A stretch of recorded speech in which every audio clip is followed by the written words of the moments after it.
Hello, I'm Henry Bonsu, and this is Doubling Down, where every week we tackle a topic that's got you talking on social media and beyond. Joining me today are the author and blogger Richard Phillips, the academic and broadcast journalism lecturer Linda Smith, and Professor Martin Siegert, a specialist in climate change at London's Imperial College. Thank you very much indeed for coming in. Great to see you. Now, it's been a summer of record-breaking weather, prompting dire warnings about an irreversible hothouse Earth. From Sweden to Algeria and from Canada to Japan, temperatures have soared across the northern hemisphere. But it's southern Europe that's borne the brunt of the ultra-dry conditions which have allowed wildfires to take hold. In Greece, the government declared a state of emergency as forest fires killed over 80 people and destroyed coastline properties to the east and west of Athens. And in Portugal, over 700 firefighters battled huge blazes in the country's southern Algarve region as temperatures approached the national record of 47 degrees Celsius. The question is, what is driving these destructive heat waves and whether this is the new normal? Many scientists blame a combination of global warming and an unusually settled jet stream, saying it underlines the need to keep temperature rises below 1.5 degrees above pre-industrial levels as agreed in the Paris Climate Accord. But with President Trump pulling the US out of that deal and the UN warning that we're falling behind agreed targets, are these heat waves a sign that we're losing humanity's most important race? Now, panel, before we get your initial thoughts on this, it may help to define a heat wave. And according to the World Meteorological Society, a heat wave is when the daily maximum temperature of more than 5 consecutive days exceeds the average maximum temperature by 5 degrees Celsius. Now, we've had that certainly in this country, but I'm just wondering from you guys, the panel, I'm going to start off with you, Linda, first of all. After the first few days of nice warm temperature, did you think this is great? I hope it lasts for a bit longer. And then after a week or two, did you think this is feeling weird? I'm not sure about this. To be honest, I enjoyed the entirety because I kind of had the impression that this is not going to last anyway. Okay. And it's going to change. It's going to be a dramatic change. There'll be a lot of rain. It'll be really cold. So I really enjoyed it. And it also gave me a new frame of reference because I've always talked about the summer of 76 and no one's ever known about it. But now we can talk about the summer of 2018 and have a new frame of reference for what a heat wave is. Linda, if I might be so bold, you're showing your age. Richard, what did you think when it got from 1 week to 2 weeks and then even longer? By and large, I thought it was marvellous. Mm-hmm. I know constant days of 32, 33, well, it was a bit warm, but, 34 degrees. I suppose what I thought was, I actually reached the point where my sort of inbuilt guilt about not going out to play when the sun was out, that thing that's sort of inculcated into you when you're small, because it's England, the sun's out, you've got to go out. And I actually passed that stage and thought, I don't care, I'll stay in, which was fantastic. All right, and Professor, I know this is your kind of specialist subject, but what did you think? It was properly unusual weather. Those of us remember 1976 when I was a little boy. It harks back to those sort of times. It was just the repeatedness of it. It was day after day of very hot weather. In London, of course, we can see that obviously when you go into the underground and it heats up and it becomes completely unpleasant. But we didn't get the conditions that we had in 1976 in terms of the water shortages. People look at 1976 with very fond memories, and they're probably mistaken. We had sort of standpipes up in the streets and people were desperate for water. It was actually quite a serious moment. And we didn't get that because it succeeded quite a lot of wet weather. So we were able to cope water-wise with the prolonged. So none of you were alarmed by this. We may as well all go home. The show's over. No. But I understand why initially you felt kind of this is okay. It's not too serious. But of course, the implications, certainly when you look at the northern hemisphere, and even as far as India and Australia, is pretty absolutely. Serious. So when you go and think about what happened in Japan, and they had weather conditions above 40 degrees Celsius in the Iberian Peninsula, where they nearly hit 50 degrees Celsius. Didn't quite get that, but it was up with that. These are seriously hot conditions, and of course the big question is, is this climate change? Obviously, and the influence of climate change. Well, we'll go into that in a moment or two. But so it's very serious in other places. I think at this point we need a graph. It will help to have a graph. So let's have a look at this picture from the European Space Agency.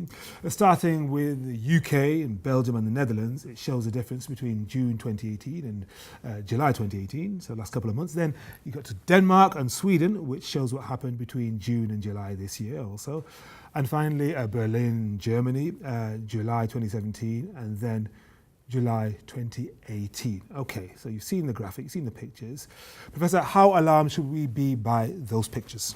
Well, we should be concerned about that, because the question is this something which is going to become normal? Is this something that's not just an unusual thing? Is it something that's going to be repeated more regularly than the 1 in 100-year event, which people were talking about 1976 being a 1 in 100-year event? And actually, 20, 30 years ago, when we started to think about get models of climate change and global warming, the expectations from those models that we would have periods of intense heat and intense rainfall.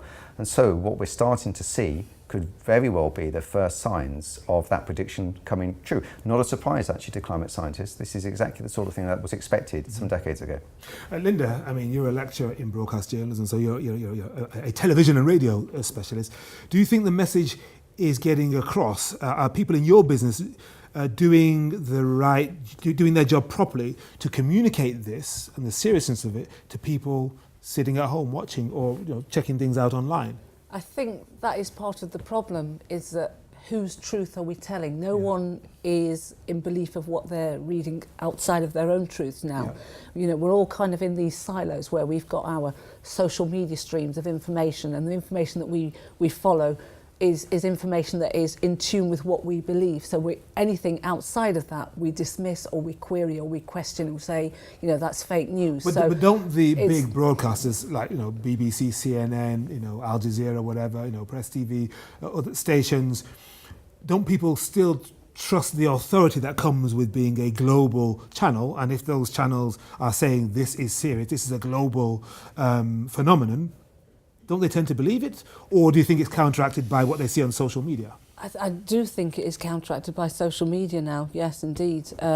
We do have these great organisations out there, but still people are saying, but that's fake news. I don't believe that, because in my sphere, my people, the people I'm following, are telling me contrary to what may be a truth. Or, and that's the other thing. Whose truth are we telling? That's the question that people are asking as well. Well, let's put that to you. Whose truth are we telling? I think, as you know, Henry, as I've said to you many times before, people believe what they want to believe. Yeah. And I think that is that's the essence of the problem we're facing generally within terms of interpreting, knowing what to believe. My thing about climate change is this. I mean, it seems to me, I mean, I'm not a scientist. Yeah. I know, But you're a consumer. I'm a consumer. And I think of it like this. If I said to you there was only a 25% chance that if you were going to walk out of your front door and there was a 25% chance you were going to get hit by a meteorite, you would think twice about going outside your front door. I wouldn't go out because 25% is quite high. Very high. In fact, I'll give an actual stat, which is that if you took if you have an angiogram, there's a 1% chance that you're going to die having an angiogram. Right. And if you've ever had an angiogram, believe me, when they tell you that, you think twice about whether it's a good idea. Thankfully, my heart is okay 99 to 1. Right. Okay. Right. So at 25%, believe me, you're not going to. You're going to be. You're going to send your children out when there's a 1 in 4. Yeah. So I look at it this way: it's a matter of probabilities. Yes. Even if they're wrong, even if he is completely wrong, if there's a 25. Martin the scientist. Yeah. Yes. If there's a 1 in, if the odds are 20%, 25. Still, you should be, that's enough to make you think, I shouldn't be taking this risk, right? And then I think you get into the kind of Tesco line, which is, if you like, sort of every little helps, and whatever we do, we should be doing. You're talking about shopping now, yes, okay. I'm talking about, I'm talking about, we should be thinking, whatever we can do, we should be doing, because it's what makes sense. All right, but what about this link, though, Professor, between these heat waves that we've seen all over the world, particularly in the Northern Hemisphere, and climate change? I mean, is that link irrefutable? So there's it's very difficult to say that any one weather event is a consequence of climate change, because if you were to do something like that, you might be trying to convince people that warm weather didn't happen before the Industrial Revolution. Of course, that's nonsense. So that's the first thing to say. But there are some facts, some scientific facts that need to be understood. And one is that, as you said earlier, the world is 1 degree centigrade warmer than what it was in 1850. And there is a reason for that. And that's because there's more carbon dioxide in the atmosphere. And that's completely measurable and factual, and is a consequence of us humans putting carbon dioxide, greenhouse gas, into the atmosphere at an industrial level. Yeah. So those two things are, and you can plot a graph, and the two things are just completely coincident with each other. So it's very well settled science. Mm-hmm. So we're warmer. The Earth has got more energy in the atmosphere, is more mobile as a consequence of that. For every 1 degree centigrade that the air gets warmer, it can contain 7% more moisture, more water in it. And so what we're looking at is, as a consequence of that warming, is more intense heating from time to time. So you might get warm weather just normally, but under climate change, it will be warmer as a consequence. And the downpour events you get, as that really warm, moist air hits cold air and you get downpours, there will be more of those as a consequence of it just, again, being warmer. Now, it's difficult to say that it's a consequence of climate change at a particular storm, but on average, that's what we expect. We expect to see more of them. We expect the intensity to be increased, both in terms of heat and in terms of rain. And that's what we've been starting to see over the last 10 or so years, actually, in terms of downpours, in terms of heating. It's completely consistent with predictions of climate change that were started some decades ago. Richard, I could hear you breathing. Sorry. With some irritation. Why? Must stop breathing. Anyway, I was going to, no, it's not this irritation, but you said something there that I'm just interested in. You said that there was irrefutable evidence that it was the increase in carbon dioxide that was causing the 1% increase in temperature. So there's no other reason for it. Indeed. That's just right. It. So it's entirely man-made then. Yes. So there's various ways in which we can adjust the climate. And when you hear people who are sceptical about climate change, we should all be sceptical about climate change. I mean, this idea that climate change skeptics are the only ones who are sceptical is nonsense. You know, it's very healthy scientifically to be sceptical of each other.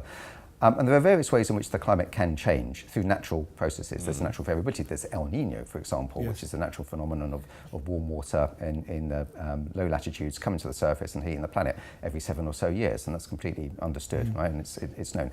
There are volcanoes that can happen, and they can cool off the atmosphere in the early part of the 19th century, and Tambora volcano hit, and we had a year without a summer as a consequence of that.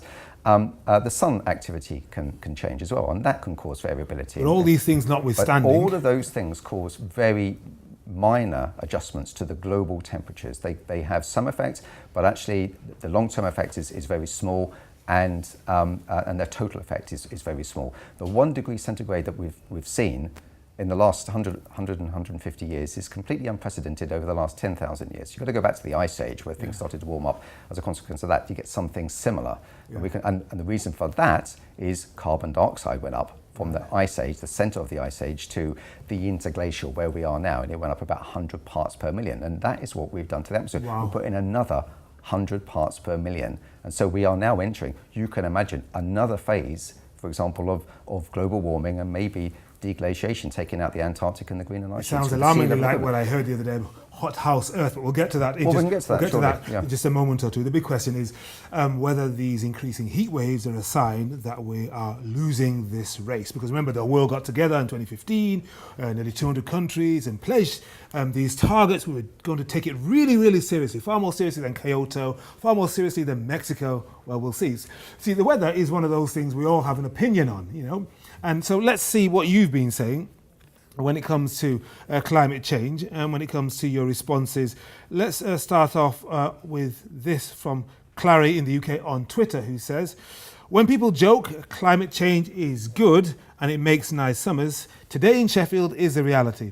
Smoggy skies from a forest fire in Staffordshire. We need to wake up and see that climate change is something we need to be spending time and resources trying to eliminate. Got another tweet from this person, Sundance Moore, who says, I find it criminal that climate alarmists blame climate change for wildfires. They're taking advantage of emotionally vulnerable people who are suffering the effects of a fire usually caused by arsonists. And this from Simon Moore, who says, the 3 responses to climate change: mitigate, adapt, or suffer.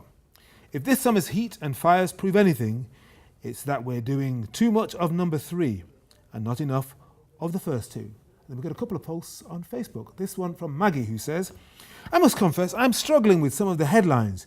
Greek wildfires, Japan declares heatwave national disaster, Swedish wildfires, flash floods in Laos, record temperatures around the world, yet not a word about climate change. And this from Camel, if only politicians would stop the endless squabbling and pay attention to the fact that we're moving toward Armageddon unless major interventions are put in place.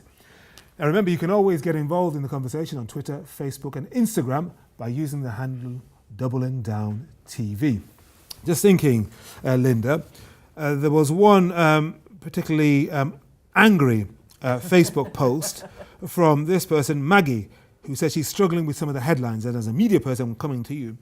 There is such a thing called climate porn, climate pornography, where headline writers love painting a picture of Armageddon, which sometimes divorces the consumer or the reader from their potential to change what's going on out there in the atmosphere, or what's going out there around the globe.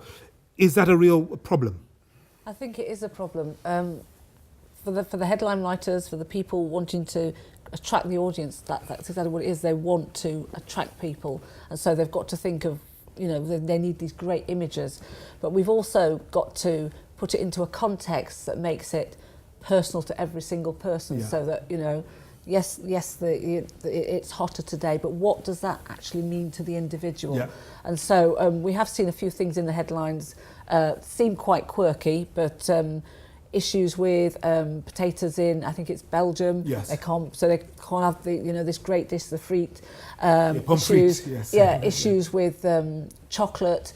Because of the change in temperature, the cocoa plants aren't going to grow, and so forth. And so it's got to be a case of relating these changes to individuals so that they can see how it physically is going to make a difference to them. Otherwise, they're not going to pay attention. Yes. And whether or not they can actually do anything about it. Yeah. I mean, Richard, do you think this is something I must take personal charge of? Well, I think we do have to, but I was just thinking about the pommes frites and chocolate crisis. It seemed to me that global, warming might be the answer to the obesity problem. Anyway, I just looking at the situation generally, obviously there are economic consequences to this. I mean, if these particular products can't be manufactured or crops can't be grown, there are going to be economic consequences. I don't really think there's that much of an argument, really. But what we are facing is a lot of climate change deniers.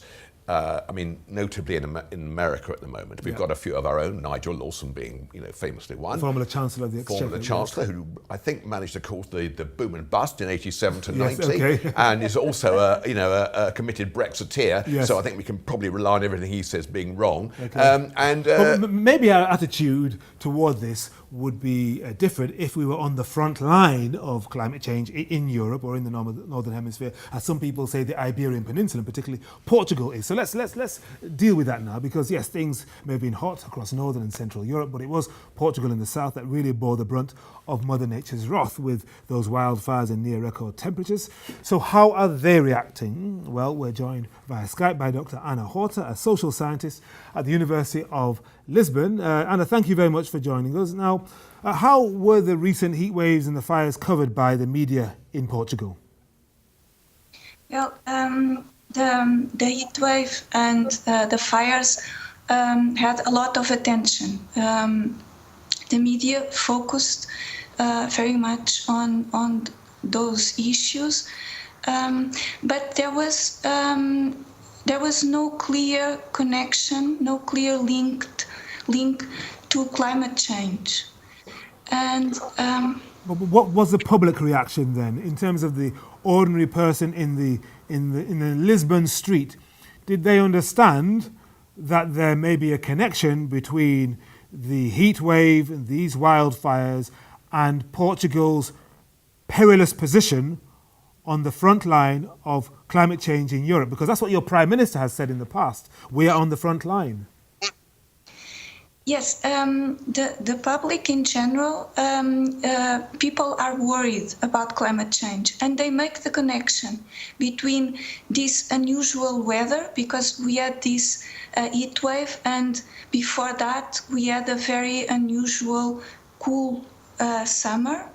So people make that connection, but in the media there is that link is not emphasized, and that is normal in Portugal, because the media in Portugal tends to have a very an approach of climate change that is focused mainly on international issues, and climate change is portrayed as mostly a global issue that international politicians discuss and have important summits and international summits. All right, so it's something for the United Nations, like the Sustainable Development Goals from 2015, etc. But surely, after the summer you've had, with all those wildfires and the chaos, the perception of climate change as a global and not a local problem will surely change for the Portuguese in Portugal, won't it?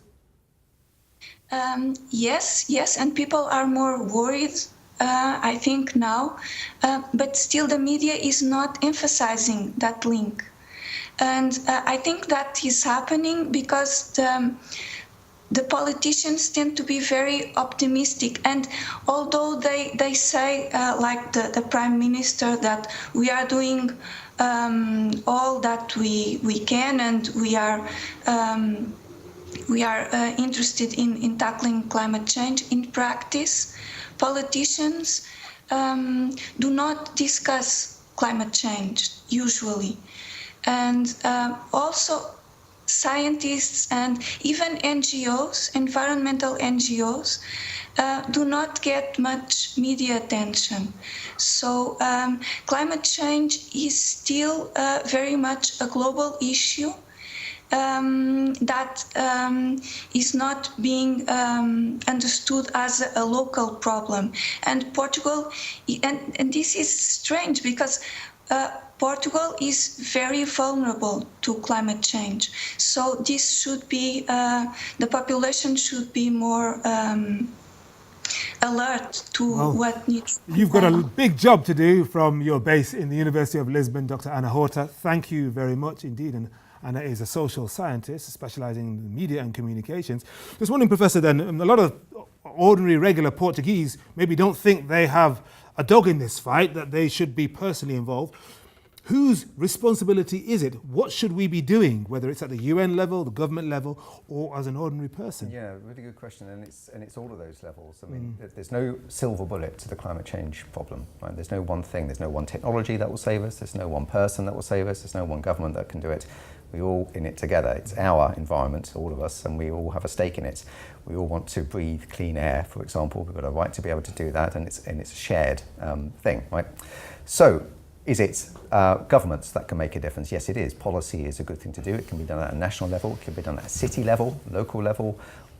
All those things are true. What if you're a government like India, which says that we are developing, we haven't developed enough yet, you want us to leapfrog and use solar panels and hydro and wind, exactly. whereas you industrialise, we should be able to do what you did, and then we'll change. Yes, so India is a very good case in point. Lots of African countries say that too. Yeah, it's a very good case in point. And the argument is a strong one. I mean, they have a very good point that they are going to see the brunt of climate change, and the cause of that is likely not to have come from themselves, right? It's from industrialization, which is northwestern Europe and the United States. So what can they do? Well, they are a developing country. They have a growing middle class. What we do not want, and it's not in India's interest for it to happen, is to have a level of consumption among that growing middle class equivalent to what you have in the United States, because that's not sustainable, and it will make the situation worse. So the opportunity that you have in India is to grow the economy in a low carbon way. And actually it's much easier to grow an economy, develop an economy in a low carbon way than it is to sort of retrofit it, right? It's more difficult for us in the United Kingdom and in the United States to retrofit their fossil fuel intensive economies into a low carbon one than one that's developing from scratch. Okay, we haven't got much time left, so I want fairly brief answers from you. Linda, does that seem fair to you if you're the person in Mumbai who says, my carbon footprint is not as big as this Texan's over there, or this Brit, this Richard in London?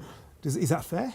I think they've got a good point, but I think we in the West should be supporting them with all these new technologies like solar power, wind power, water power, hydropower as well. I don't, that's the thing that puzzles me. Why aren't we doing that? Because surely, that would just make things so much easier. We're going to have to ramp things up by about 60% beyond where we are at the moment, from what I read. And changing personal behaviour. It's not just about governments. What about your own personal behaviour, Richard? Is that going to change? I'm exemplary, Henry. I don't have a car. I walk a lot, and so you're not going to hang it on me. However, I think that generally speaking, clearly, each of us got to do something if you want to do. But the truth is that government, it has to become a priority for government, and in a lot of different ways. All the things we talked about, there has to be public information. It has to be focused in the right way, and obviously, the food you put on your table and these things seem like much greater priorities for the average person, and to put this at the head of their personal priorities is very, very difficult. But I think it probably has to be done. Okay, wonderful. I like the way we ended. That worked. We went from international, global, regional, then local. It worked very nicely. And that's it for this week. Thanks very much to my studio guests, Professor Martin Siegert, Linda Smith, and Richard Phillips. For news of next week's topics and to get your views in early, check out Doubling Down on Facebook, Twitter, and Instagram. Till then, thanks very much for watching, and goodbye.